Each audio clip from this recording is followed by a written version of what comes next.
right here on this one, now don't worry, all of them are like this, is your governor arm.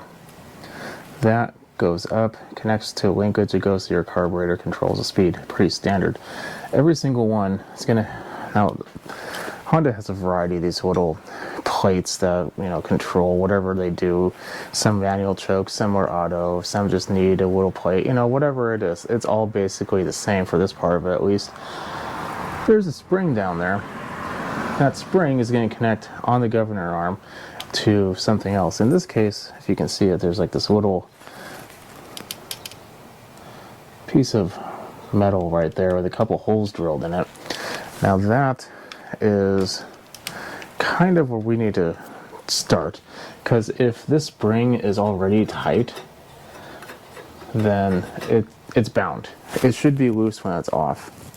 It's not bound, so we are at least pretty good. Now if this plate is bent like this one is, that's for sure, we could have a problem in and of itself right there. So I think I'm going to spend a little time and straighten that out, and we can make sure that everything is good to go at that point.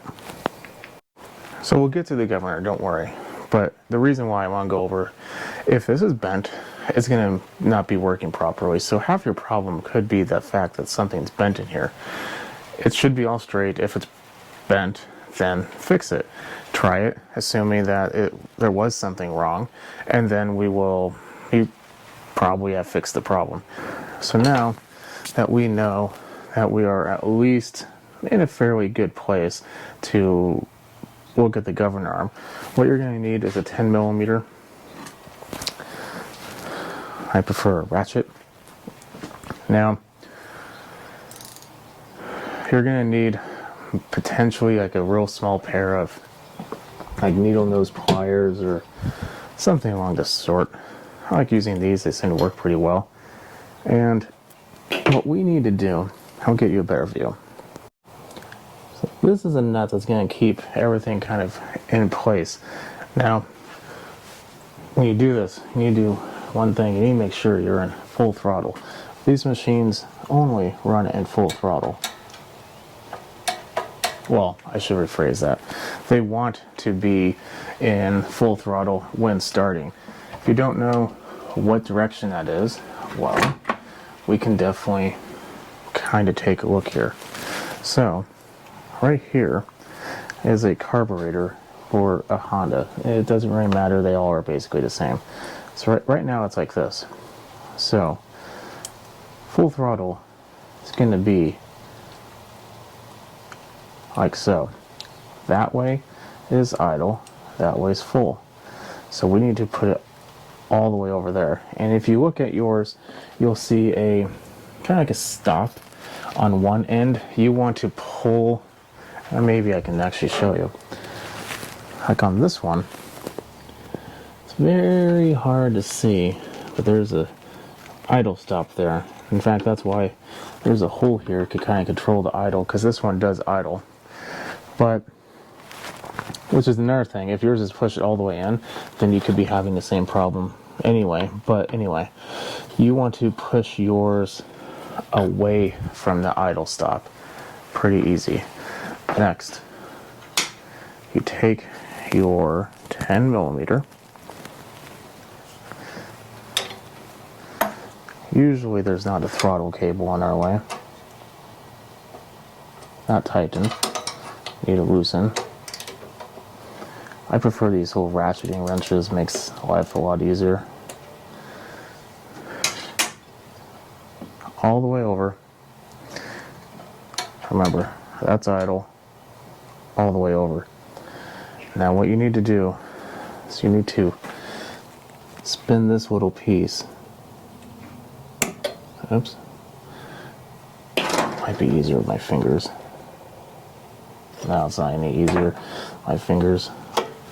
This one's pretty dirty, so it's going to be a little more difficult, but you can also push on this little clip if it needs to. Okay, so I got a different pair of pliers, but more or less you want to spin this clockwise. That's key. You do not want to do counterclockwise. See? You didn't. So that's counterclockwise. Clockwise. See how little it actually moves? So a small adjustment here can cause a big problem. So all the way clockwise, pushed all the way to the right. Now once you let go of it, it should be fine. You're not going to really mess with it. But you do want to make sure, I like to maybe do this with my fingers to begin with, to kind of put a little tension on it, just to make sure. Then we need to tighten this nut. It doesn't have to be super tight. Just make sure it's not going to come off. And that's it. So what's going to happen is this. We have it pressed against the governor, and the governor is this little mechanical device, like I said, and inside of it, it will rise up once it starts to speed up. It's like this little, like little arms that like expand out, and when it expands out, the center rises. That rising is going to move the governor, or the arm, excuse me, out.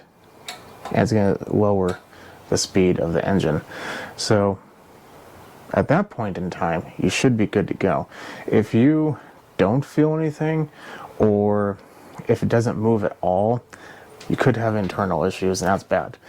You very well might have already damaged your governor, and you're going to have to disassemble the whole thing, assuming that you didn't want to go through the hassle. It's not that hard, to be honest, on most Hondas. All you really need is some Honda Bond, which is basically RTV, and a new governor.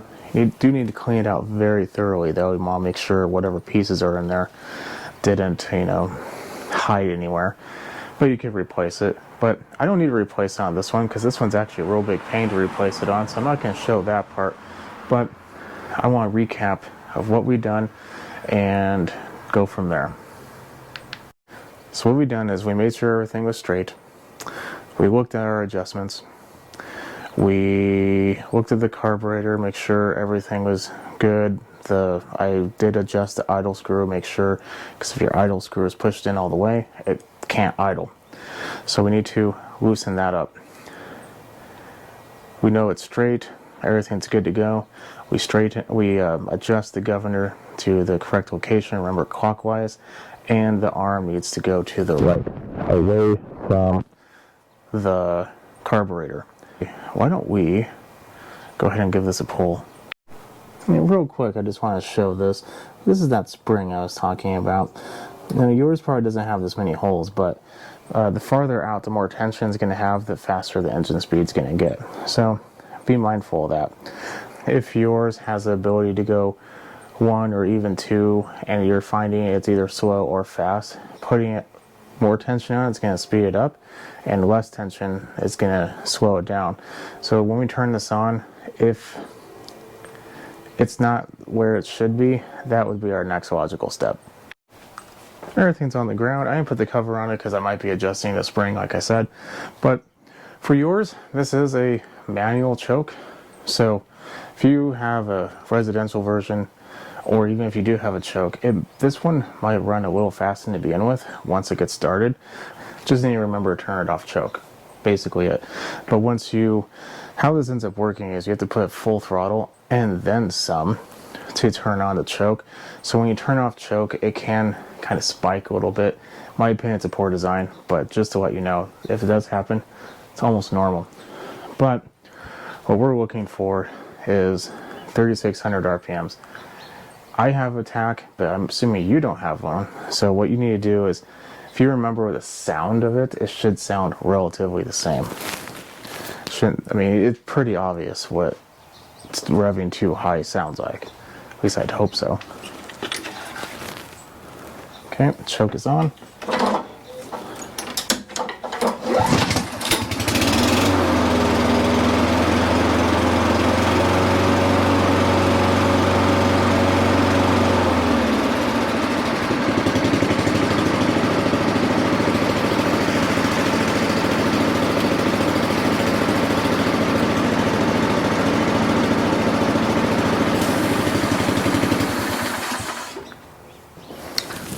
Okay, there it is. I wanted to make sure that everything was good to go for the turning off portion of it, but right now the engine speed is good. It was running high. even when I would turn off the choke, like I said, it might rev up a little bit. It would never rev down. So the governor on this particular one was about, I would say 4 degrees of turning I had to do, which sounds like a minimal amount, but that can really do a lot of adjustment.